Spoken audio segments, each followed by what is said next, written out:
গত বছর করেছি 2 নং বাজারে আমাদের সভা। এবার আমরা করব আমাদের শরৎচন্দ্র দ্বাদশ শ্রেণী বিদ্যালয়ের মাঠে। তো 18 জানুয়ারি ওই দিন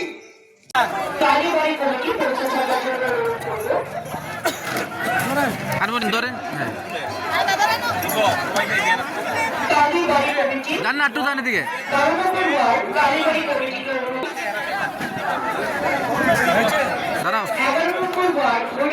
সম্বন্ধে আপনারা ইতিমধ্যে বক্তার বক্তব্য আপনারা শুনেছেন।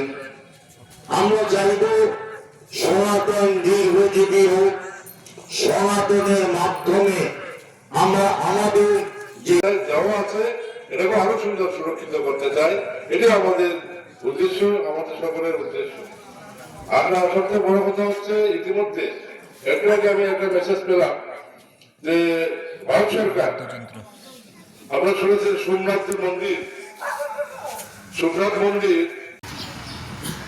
এবারে আমরা বক্তব্য রাখার জন্য অনুরোধ করব বিশিষ্ট সমাজসেবী চৌধুরী শ্রী সমীর দাস মহোদয়কে।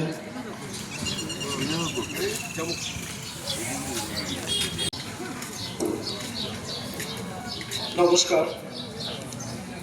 ডেভেলপমেন্ট ওয়ার্কের কথা যদি বলি, খোয়াই পুর পরিষদের যে চিন্তাধারা প্রতিটি শহরের প্রতিটি গলিতে একটা আধুনিক রাস্তা তৈরি করা, উন্নত রাস্তা তৈরি করা, জল নিকাশি ব্যবস্থা তৈরি করা, তার ইতিমধ্যে কাজ শুরু হয়ে গেছে। শহরের যে মূল চিন্তাধারা, সবচেয়ে বড় শহর যেটাকে ভোগে, জল নিকাশি ব্যবস্থা।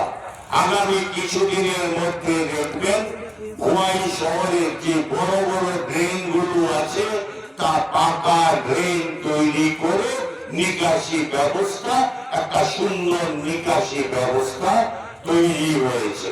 ইতিমধ্যে আপনারা শুনেছেন এশিয়ান ডেভেলপমেন্ট ব্যাংক থেকে ঋণ নিয়ে এই খোয়াই পুর পরিষদে আধুনিকীকরণ করা এবং নিকাশি ব্যবস্থা, পানীয় জলের ব্যবস্থা, সুন্দর রাস্তা তৈরি করা, সেই কাজ পুর পরিষদ হাতে নিয়েছে।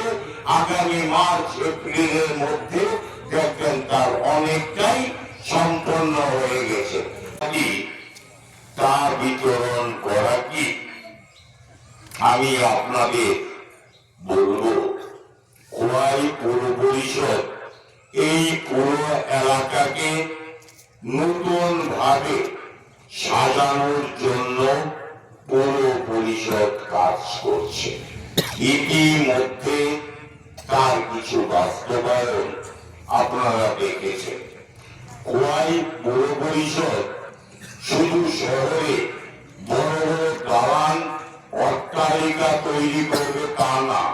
পুর পরিষদের ভাবনা এই শহরে যেমন অট্টালিকা হবে, সেই শহরে সবুজায়ন হবে, সেই শহরে বাচ্চাদের খেলাধুলা আনন্দ করার সুযোগ থাকবে, বয়স্কদের আনন্দ করার, হাঁটার, বসার সুযোগ থাকবে, এবং যারা ইয়ং তারা যাতে আরো সুন্দরভাবে তাদের জীবন যাপন করতে পারে।